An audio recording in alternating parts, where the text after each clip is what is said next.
नमस्कार दोस्तों, एक बार फिर से स्वागत है आपके अपने चैनल। और भाई एक बार पिछला दृश्य दिखा दें लघु सिंचाई वाले हिसार मिनी सेक्रेटरीट हिसार के गेट पे हम ही खड़े हैं। और किसाना की जब बात करी जाओ है पिछली 2-3 साल से अगर बात करें तो भाई मिनी सेक्रेटरीट का भरना के बेचारे ने 24 घंटे धरना देने पर मजबूर हो गए हैं। 1.5 साल लगातार जो है बॉर्डर के ऊपर बैठे, लेकिन आज भी जो है सड़कों पर बैठने पर आज किसान मजबूर है।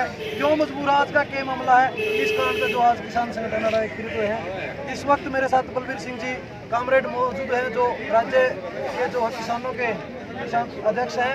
उनसे इस मामले के बारे में जानकारी लेने का प्रयास करें। सर नमस्कार। नमस्कार जी।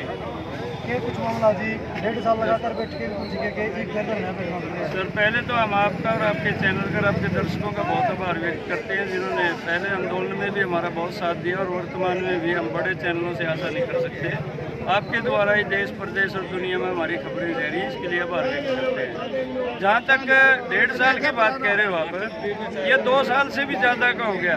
5 फसल के मुआवजे हमारे पेंडिंग है अभी, और केवल 2 तहसील बाड़समंद और तहसील आदमपुर में इन्होंने घोषित किया है कि आपका ये 2020 का मुआवजा डाल दिया। और हमारे सामने बिल्कुल ठगी आई।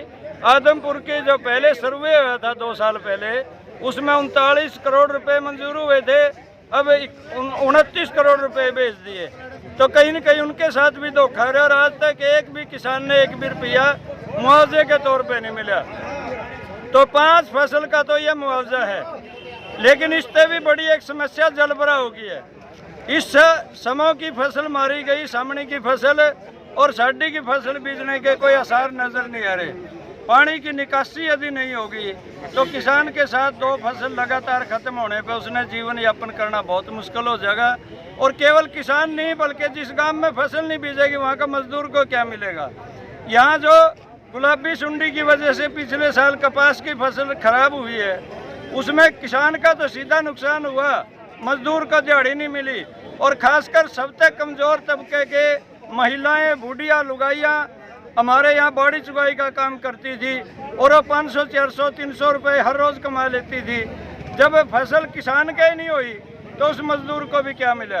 एक ये मुख्य बात है, जल भराव का स्थायी प्रबंध और ड्रेनेज सिस्टम मजबूत किया जाए। केवल रजबाया नहर में पानी डालने से काम नहीं चलता जी। मैं परसों ही दादरी गया हुआ था और वहाँ भी रास्ता में देखा एक जगह से पंप सेट से पानी नहर में डाला जा रहा है और नहर के खाड़ों के द्वारा फिर वापस खेतों में जा रहा है। केवल यह कसरत की जा रही है, नूरा कुश्ती जिसे आप कहते हैं, या फौजी भाषा में आप कह सकते हैं कदम ताल हो रही है, पानी नहीं निकल रहा। एक तो पानी निकासी, दूसरा मुआवजा और तीसरा हमारी फसल का लाभकारी मूल्य। मंडी में एक ऐसा सिस्टम हो कि किसान आज चाहे बाजरी ले आया है, चाहे ग्वार है, चाहे उसकी धान है, आज आई आज ही बिकनी चाहिए और सांझ में जाकर अपना घर ने संभाल ले, अन्यथा उसका नुकसान बहुत होता है। केवल फसल का ही नुकसान नहीं, उसकी दूधारू पशुओं की कौन रखवाली करेगा, उसके बच्चों को कौन संभालेगा, रात को उसके घर में यदि चोरी हो जाती है तो कौन होगा। किसान अपना खेत संभाले, मंडी संभाले, फसल संभाले, क्या करे। तो हर रोज दुरुस्त तौर पर उसकी फसल की बिक्री होनी चाहिए। अगर पशुओं की बात की जाए, लंपी बीमारी आपने देखी है, कितना बड़ा नुकसान जो किसानों ने इस चीज़ में भी उठाना पड़ा है। उसकी तरफ जो सरकार का ध्यान नहीं गया, लेकिन सरकार ने 100 करोड़ रुपए चित्ते लेने में ला दिए। ये बात आप बिल्कुल उचित कहते हो, हम भी यही कह रहे हैं कि पहले वैक्सीन का इंतजाम करो। और दुख की बात तो यह है, जिस सरकार ने गाय के नाम पर वोट मांगे थे वो गाय को बकरी का टिक्का लगा रहे हैं। जो वैक्सीन दिया जा रहा है वो वास्तव में गाय का नहीं है और लंपी बीमारी से कंट्रोल नहीं हो सकती। सबसे ज़्यादा नुकसान गाय में हुआ है, गोक्का में हुआ है हमारा, लेकिन और पशुओं में भी नुकसान है। और खतरा भी ये पैदा हो गया कि दुधारू पशुओं में जब लंपी जैसी बीमारी आ रही है तो इंसान में भी आ सकती है, क्योंकि दूध का प्रयोग किसी न किसी रूप में हमें करना ही पड़ता है। हमारे बच्चे सुरक्षित नहीं हैं, हम खुद सुरक्षित नहीं हैं, हमारा घर सुरक्षित नहीं है।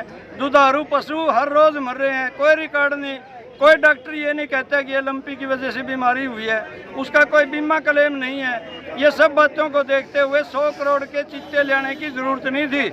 उनके लिए तो हमारे चित्तल और हमारे ऋण उनका शिकार और बना दिए, उन्हें यहाँ से उठाकर वहाँ डाल आते हैं। एक जीव को दूसरे जीव के द्वारा मरवाना सरकार का काम नहीं होता, वो बिल्कुल अन्यायपूर्ण है।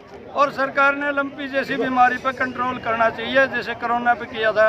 बहुत बेहतर ढंग के टीके हमारे पशुओं पर लगने चाहिए। आगामी प्रोग्राम क्या रहेगा ज्ञापन देने के बाद? अभी ज्ञापन देंगे हम और उसके फौरन बाद एक मीटिंग हो रही है। मीटिंग में तय होता है, क्योंकि हमारे संगठनों में ये परंपरा है तो एक व्यक्ति फैसले नहीं करता। हमारा यहाँ जो लीडरशिप है वो सामूहिक है और सामूहिक फैसले होंगे, व्यक्तिगत जिम्मेदारियां लगेंगी, उसी के बाद में आपको बता सकता हूँ। लेकिन ये सच है कि हम चुप रहने वाले नहीं हैं और बहुत जल्दी आगामी प्रोग्राम घोषित करेंगे आज के दिन ही। बहुत धन्यवाद।